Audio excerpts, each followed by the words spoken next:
వాకాటి సునీత లక్ష్మారెడ్డి గారికి, గౌరవనీయులు శాసనమండలి సభ్యులు అంజిరెడ్డి గారికి, ఫిషరీస్ కమిటీ చైర్మన్ సోదరుడు సాయి కుమార్ గారికి, గ్రంథాలయ సంస్థ చైర్మన్ సోదరి సుహాసిని గారికి, జిల్లా కలెక్టర్ రాహుల్ రాజు గారు, జిల్లా ఎస్పీ గారు, వేదిక మీద ఉన్నటువంటి ఇతర అధికారులు, పిఎస్సిఎస్ చైర్మన్లు, వేదిక ముందు ఉన్నటువంటి గౌరవ ప్రజాప్రతినిధులు, చాలా సంవత్సరాలుగా పెండింగ్ లో ఉన్న తమ సమస్యలు రెవెన్యూ మంత్రి తమ ఊరికి వస్తే పరిష్కారం అయితే అనేటువంటి ఆశతోటి చిలిపిచేడు మండలంలోని 16 గ్రామాల నుంచి నర్సాపూర్ నియోజకవర్గంలోని అన్ని గ్రామాల నుంచి ఇక్కడికి తరలి వచ్చినటువంటి ఈ నర్సాపూర్ నియోజకవర్గంలో ఉన్నటువంటి సమస్యలతో పాటు జిల్లాలో ఉన్నటువంటి మరికొన్ని సమస్యల్ని స్పృశించేందుకు ప్రయత్నం చేశారు. చిలిపిచేడు పేరుకే మండల కేంద్రం సార్. ఎంఆర్ఓ ఆఫీస్ ఉండదు, ఎంపీడీఓ ఆఫీస్ ఉండదు, పేరుకు పోలీస్ స్టేషన్ ఉంటది, కిరాయి బంగ్లాలో ఉంటది, 2 రూమ్లలో ఉంటది, ఒక్క ప్రభుత్వ కార్యాలయం కూడా లేదు సార్.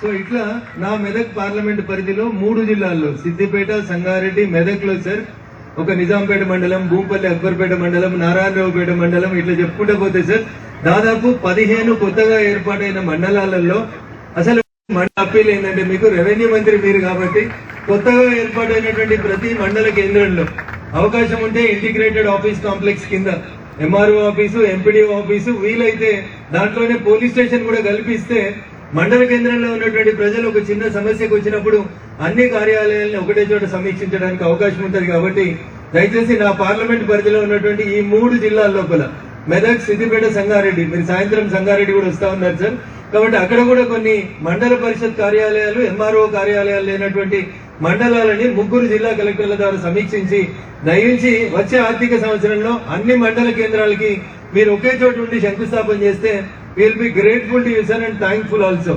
ఎందుకంటే మా జిల్లా పేరే మెదక్ సార్. ఒకప్పుడు అందరికీ మెతుకు పెట్టినటువంటి జిల్లా మా జిల్లా. మెతుకు జిల్లాలో ఉన్నటువంటి మా ఆఫీసులకి జాగిచ్చేందుకు రెడీగా ఉన్నారు, సిఎస్ఆర్ ఇచ్చేందుకు కంపెనీలు రెడీగా ఉన్నాయి సార్. మీరు అధికారికంగా వాటిని అనుమతిస్తే పటాన్ చెరువు, సంగారెడ్డి, నర్సాపూర్ ప్రాంతాల్లో 90% ఆఫ్ ద బిల్డింగ్స్ కట్టడానికి సిఎస్ఆర్ కింద దాతలు ముందుకు వస్తారు సార్. కొద్దిగా మనం చూడాల్సింది సిద్దిపేట, గజ్వేల్, దుబ్బాక, మెదక్ వైపు మాత్రం ప్రభుత్వ నిధులతో కట్టుకోవడానికి అవకాశం ఉంటుంది. కాబట్టి ఈ 3 జిల్లాల్లో MRO office, MPDO office, police station లేటువంటి అన్నింటికి కూడా దయచేసి మీరు సాధ్యమైన తొందరగా మంజూరు ఇచ్చి వెనుకబడినటువంటి మా మెదక్ జిల్లాను కొంచెం ముందుకు నడపాలని నేను ఈ సందర్భంగా మీకు సవినయంగా అప్పీల్ చేస్తా ఉన్నాను సార్. నేను మాట్లాడదామని అనుకుని వచ్చినటువంటి గౌతాపూర్ గురించి ఎమ్మెల్యే గారు, కలెక్టర్ గారు అందరూ సుదీర్ఘంగా చెప్పారు సార్. ధరణి వచ్చిన 10 సంవత్సరాల నుంచి వాళ్ళకి రైతు బీమా లేదు, రైతు బంధు లేదు, పాస్బుక్ లేదు. వాళ్ళంతా కూడా ట్రైబల్ సార్, గిరిజన బిడ్డలు తిరిగి వేసారిండ్రు.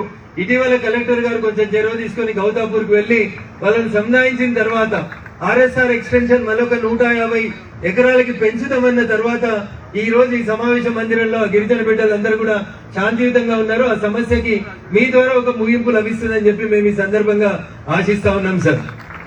ఇకపోతే మా అంజిరెడ్డి గారు, ఎమ్మెల్సీ గారు, పటాన్ చెరువుకి ఆర్టీఓ కార్యాలయం మంజూరైంది, ఆర్టీఓ ఆఫీస్ లేదని చెప్పారు సార్. అదే రకంగా రామాయంపేటకి కూడా ఆర్టీఓ ఆఫీస్ మంజూరు చేసిరు సార్. ఎన్నికల కంటే 15 రోజుల ముందు ఆర్టీఓ ఆఫీస్ తీసుకొచ్చి ఒక కిరాయి ఇంట్లో పెట్టిరు సార్. రామాయంపేట కూడా ఒక ఆర్టీఓ కార్యాలయం, కొత్త భవనం కావాలి సార్. అదే రకంగా పటాన్ చెరువు కావాలి సార్. నేను గతంలో మీకు గుర్తుండే ఉంటుంది సార్, నేను దుబ్బాక నుంచి శాసనసభ్యునిగా ప్రాతినిధ్యం వహించిన సార్. 365 రోజులు ఆర్టీఓ కార్యాలయం దుబ్బాకలు కావాలని ఒక లాంగ్ పెండింగ్ డిమాండ్ ఉంది సార్. దయించి దాన్ని కూడా మీరే రెవెన్యూ మంత్రి గారు మా జిల్లాకు వచ్చిన సందర్భంగా మొదటిసారి మిమ్మల్ని కలుస్తా ఉన్నాం కాబట్టి దుబ్బాకకి కొత్త రెవెన్యూ డివిజన్ ఆఫీస్ తో పాటు రామాయంపేటకి, అదే రకంగా పటాన్ చెరువుకి ఆల్రెడీ మంజూరైన ఆర్టీఓ కార్యాలయాలు ఉన్నాయి కాబట్టి వాటికి నూతనంగా సొంత భవనాలు ఏర్పాటు చేసుకోవడానికి అవకాశాన్ని కల్పించమని మీకు ఈ సందర్భంగా విజ్ఞప్తి చేస్తూ, ఇంకా చాలా విషయాలు మాట్లాడాల్సి ఉన్నాయి సార్. రైతులు చాలా మంది ఉన్నారు, కానీ మాకు అతిథిగా వచ్చిన మీకు అన్నం పెట్టకుండా సమస్యల్ని ముందు పెడితే మంచిది కాదని చెప్పి నాకు ఇచ్చినటువంటి చిన్న అవకాశాన్ని సద్వినియోగం చేసుకుని రైతన్నలు కూడా నాదొక విజ్ఞప్తి. ప్రతి చిన్న విషయానికి కోర్టులకు పోతా ఉన్నాం, వకీళ్ల కేసులు పెరుగుతా ఉన్నాయి, కోర్టులలో పెండెన్సీ పెరుగుతా ఉంది. ఈ దేశంలో సుమారు 5 కోట్ల కేసులు సుప్రీంకోర్టు దాకా పెండింగ్ ఉన్న కేసులు 5 కోట్ల కేసులు పెండింగ్ ఉన్నాయి. చిన్న విషయాలకి కోర్టుకు పోయి కోర్టుల మీద బరువు పెంచి వకీల్ సాబులను బతికించే బదులు, అదేందన్నా నువ్వే వకీల్ సాబు అట్లా చెప్తున్నావు అని అనుకోకూడదు దయచేసి.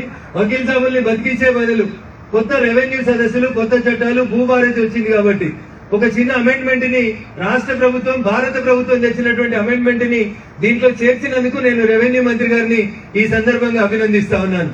ఎట్లయితే మనుషులకి ఆధార్ కార్డులు ఇస్తా ఉన్నారో అట్లే భూధార్ కార్డు అని ప్రతి రైతుకి తన సర్వే నెంబర్ తో పాటు తన పాస్బుక్ తో పాటు ఒక భూధార్ కార్డు నెంబర్ ఇచ్చి రిజిస్ట్రేషన్ జరుగుతున్నప్పుడే వాళ్ళకి ఒక మ్యాప్ ఫోటో తీసి దాని బౌండరీస్ ని కరెక్ట్ ఫిక్స్ చేసి ఇస్తే కోర్టులలో 5 కోట్ల కేసులలో దాదాపు 2 కోట్ల కేసులు విత్డ్రా కావడానికి అవకాశం అవుతుంది. కాబట్టి మీరు జ్యుడిషియరీ మీద కూడా కొంచెం బరువు తగ్గించిన వాళ్ళు అవుతారు. కాబట్టి ఆ దిశగా ఆలోచించాలని రాష్ట్ర ప్రభుత్వానికి విజ్ఞప్తి చేస్తూ అవకాశం ఇచ్చినటువంటి వేదిక మీద ఉన్నటువంటి గౌరవ మంత్రివర్యులు ఇతర పెద్దలకి వేదిక ముందున్నటువంటి రైతన్నలందరికీ పేరు పేరున మరొకసారి నేను శుభాకాంక్షలు అభినందనలు తెలియజేస్తూ ఒక్క మాట సార్, ఎద్దేడిసిన వ్యవసాయం రైతేడిసిన రాజ్యం బాగుపడదు సార్. మీ పాలనలో అది జరగకుండా గత 10 ఏళ్లలో ధరణి పేరు మీద రైతుల్ని ఏడ్పించి గోసపెట్టి ఎంట్రీ చేసినటువంటి కార్యక్రమాలన్నింటినీ రెక్టిఫై చేయాలని పార్టీలకు అతీతంగా రైతన్నని ఆదుకోవాలని ఈ సందర్భంగా నేను మీకు సవినయంగా అప్పీల్ చేస్తూ సెలవు తీసుకుంటున్నాను. జై హింద్, జై భారత్, జై తెలంగాణ.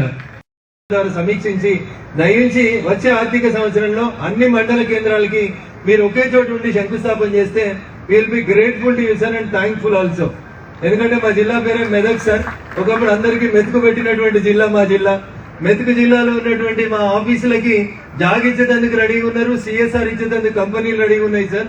మీరు అధికారికంగా వాటిని అనుమతిస్తే పటాన్ చెరువు, సంగారెడ్డి, నర్సాపూర్ ప్రాంతాల్లో 90% ఆఫ్ ద బిల్డింగ్స్ కట్టడానికి సిఎస్ఆర్ కింద దాతలు ముందుకు వస్తారు సార్. కొద్దిగా మనం చూడాల్సింది సిద్దిపేట, గజ్వేల్, దుబ్బాక, మెదక్ వైపు మాత్రం ప్రభుత్వ నిధులతో కట్టుకోవడానికి అవకాశం ఉంటుంది. కాబట్టి ఈ 3 జిల్లాల్లో MRO office, MPDO office, police station లేని వాటికి అన్నింటికి కూడా దయచేసి మీరు సాధ్యమైనంత తొందరగా మంజూరు ఇచ్చి వెనుకబడినటువంటి మా మెదక్ జిల్లాను కొంచెం ముందుకు నడపాలని నేను ఈ సందర్భంగా మీకు సవినయంగా అప్పీల్ చేస్తా ఉన్నాను సార్. నేను మాట్లాడదామని అనుకుని వచ్చినటువంటి గౌతాపూర్ గురించి ఎమ్మెల్యే గారు, కలెక్టర్ గారు అందరూ సుదీర్ఘంగా చెప్పారు సార్. ధరణి వచ్చిన 10 సంవత్సరాల నుంచి వాళ్ళకి రైతు బీమా లేదు, రైతు బంధు లేదు, పాస్బుక్ లేదు. వాళ్ళంతా కూడా ట్రైబల్ సార్, గిరిజన బిడ్డలు తిరిగి వేసారిండ్రు. ఇటీవల కలెక్టర్ గారు కొంచెం చొరవ తీసుకుని గౌతాపూర్ కు వెళ్లి వాళ్ళని సంధాయించిన తర్వాత ఆర్ఎస్ఆర్ ఎక్స్టెన్షన్ మరొక 150 ఎకరాలకి పెంచుతామన్న తర్వాత ఈ రోజు ఈ సమావేశ మందిరంలో గిరిజన బిడ్డలందరూ కూడా శాంతియుతంగా ఉన్నారు. ఆ సమస్యకి మీ ద్వారా ఒక ముగింపు లభిస్తుందని చెప్పి మేము ఈ సందర్భంగా ఆశిస్తా ఉన్నాం సార్. ఇకపోతే మా అంజిరెడ్డి గారు ఎమ్మెల్సీ గారు పటాన్ చెరువుకి ఆర్టీఓ కార్యాలయం మంజూరైంది, ఆర్టీఓ ఆఫీస్ లేదని చెప్పారు సార్.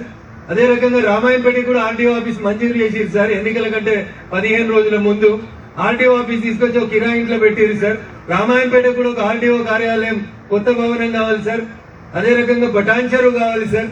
నేను గతంలో మీకు గుర్తుండే ఉంటుంది సార్, నేను దుబ్బాక నుంచి శాసనసభ్యునిగా ప్రాతినిధ్యం వహించిన సార్. 365 రోజులు ఆర్టీఓ కార్యాలయం దుబ్బాకలు కావాలని ఒక లాంగ్ పెండింగ్ డిమాండ్ ఉంది సార్.